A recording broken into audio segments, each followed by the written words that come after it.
एक है पहला कलिमा यानी पहला वर्ड, यहाँ पे क्या बता रहे दूसरा, फी अमरीना, फी अमरीना। देखिए यहाँ पर हुफे मद्दा है, पहला वर्ड है ये फी अलग है, ये अलग है, ये अलग है, ये एक वर्ड नहीं है, एक कलिमा नहीं है, ये दूसरा कलिमा है, ठीक है।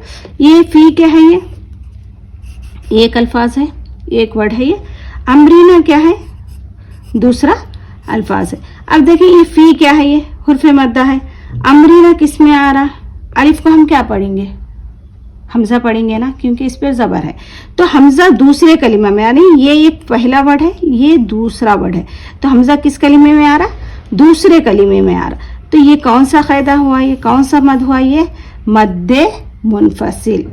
अगर हमजा उसी वर्ड में आया, यानी उसी अल्फाज उसी कलिमे में, तीन में बता रहे हैं, उर्दू में क्या कहते हैं, वर्ड को अल्फाज कहते हैं, इंग्लिश में वर्ड कहते हैं, इसी तरीके से अरबी में क्या कहते हैं, कलिमा, ठीक है। आपको ये समझना।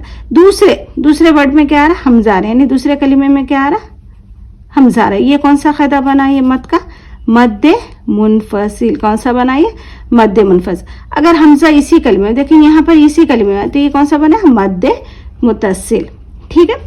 ये देखें आप तीसरा कायदा,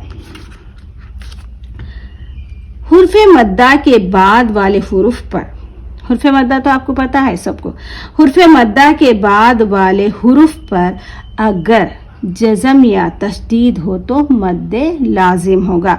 इसके मद है, ठीक है, मैं यहाँ से फिर से अच्छे से बताऊंगी। ये जो है, ये जो क्लासेस हैं